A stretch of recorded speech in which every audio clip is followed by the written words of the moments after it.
ông phụ minh bóng chỉ ti group rộp án và kháng còi khiêm ní cứ chỉ từ tập hiệp trong ca mặt tế và cứ chỉ cả sự than thông muối đã cầm pung tại thời ca đâm đỏ mặt tế và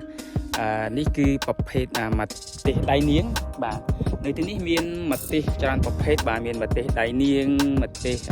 hà vay ấy chỉ đám tại thời ca đâm đỏ chỉ một trắng hay miền tiền nông tiền sầm nánh ông phụ minh bóngคือในខាងនោះហើយផ្លែម្ទេសដែលខ្ញុំកាន់នេះគឺបានខ្ញុំមកឯងហើយនឹងដាំដោះនៅខាងក្រៅផ្ទះសំណាញ់ផងដែរបាទអញ្ចឹងសូមរីករាយទេសនាកំសាន្តជាមួយនឹងទស្សនវិជ្ជានានានៃកសិដ្ឋាននេះជាពិសេសយើងផ្ដោតទៅលើម្ទេសដៃនាងនេះទាំងអស់គ្នាបាទសូមជេរបាទនេះគឺជាកូនម្ទេសដៃនាងដែលទើបតែធ្វើការដាំដោះហើយបានប្រហែលជា4-5ថ្ងៃហើយបាទអញ្ចឹងវាកំពុងតែនៅអស់ទស្សចេញមកហើយនៅទីនេះគឺជាកសិដ្ឋានធំមួយបងប្អូនវិញបងគឺមានការដាំដោះបាទទាំងក្នុងផ្ទះសំណាញ់ហើយនិងខាងក្រៅផ្ទះសំណាញ់ហើយនៅទីនេះបងប្អូនវិញបងឃើញមានបង្គោលខាត់ខ្វែងគឺយើងប្រើដើម្បីជាដំបូលបាទយើងប្រក់ស្បែក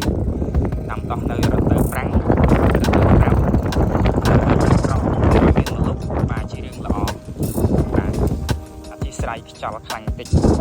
បាទហើយការដោះលូតលាស់របស់ម្ទេសយើងបាទបងប្អូនបងឃើញគឺល្អមែនតើបាទចេញមកមានកម្លាំងព្រឹកតែម្ដងហើយបទពិសោធន៍ដាំដោះនៅទីនេះគឺយើងធ្វើការដាំមករងយើងដាំ2ជួរបាទយើងដាំ2ជួរប៉ុន្តែជាមុំចង្ក្រានបាទយើងបងប្អូនខ្លះហៅជាអង្គដាំបងអងយើងក៏ដាំឆ្លាស់គ្នាបាទឆ្លាស់គ្នាអត់ស្ទឹមស្មើគ្នាទេបាទហើយពីរងហើយពីមួយជួរទៅមួយជួរនៅលើរងហ្នឹងបងប្អូនអាចដាក់6ទឹកបើសិនជារងយើងធំរឿងតូចយើងនៃដកដូចតាំងហ្នឹងមកបាទហើយចន្លោះពីគុំ1ទៅគុំ1 6ទឹកដែរហើយតាមជាកម្មបងអងនេះបាទជាត្រីរូបរាងដូចត្រីកោណអញ្ចឹងបងប្អូនបាទ6ទឹកដែរហើយចន្លោះពីរង1ទៅរង1បងប្អូនអាចដាក់1.8 ម៉ែត្រទៅបងប្អូនបាទយើងអាចដាក់1.8 ម៉ែត្រទៅល្អបាទហើយបងប្អូនអាចឆ្ងល់ចាំមិនឃើញបង្គោលខាត់ខ្វែងនេះដោយសារដូចបច្ចេកអញ្ចឹងយើងត្រៀមក្នុងករណីអាកាសធាតុវាក្តៅខ្លាំងយើងទាញស្បៃប្រក់បាទយើងត្រៀមក្នុងការទាញស្បៃប្រក់ប៉ុន្តែបាទអាកាសធាតុដូចជាមិន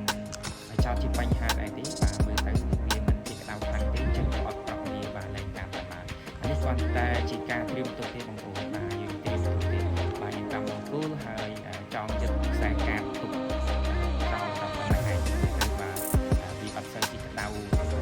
ទើបតែមានព្រៀងកក់ខែមានអីចឹងបាទវាតិចល្មមតែទេយើងអាចដាំបានក៏អត់ប្រកអត់ប្រក់ស្បែកទេបាទយើងត្រៀមទុកចេះក្នុងករណីវាក្តៅខ្លាំងដាំអត់បានអញ្ចឹងយើងមានតែប្រក់កាលណាយើងប្រក់ទៅយើងអាចដាំបានហើយបើយើងដាំបានតម្លៃវាអាចថារៀងល្អភាសាហើយបើសិនជាគេដាំអត់បានយើងដាំបានណាបងប្អូនបាទនេះជាការត្រៀមទេបាទធំល្វឹងល្វើយតែម្ដងនេះគឺជាម្ទេសដៃនាងបងប្អូនម្ទេសដៃនាងខ្យល់ខ្លាំងបាទថ្ងៃនេះមេឃដូចចង់រកភ្លៀងទៀតហើយបាទដូចមានចាញ់មកខ្យល់ពុតតែម្ដងស្មើនេះថ្ងៃត្រង់បាទថ្ងៃក្តៅទេរសៀលតិចគឺខ្យល់ហ្មង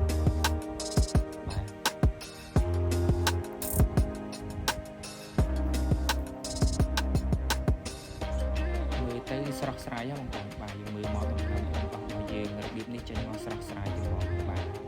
បងប្អូនឃើញគឺយើងដាំរឿងឆ្លាស់ដូចត្រីកោណអញ្ចឹងបងប្អូនដូចមុំចក្រានអញ្ចឹងណាបាទអរគុណបងប្អូនសម្រាប់ការតាមដានទស្សនាមានអ្វីចូលរួម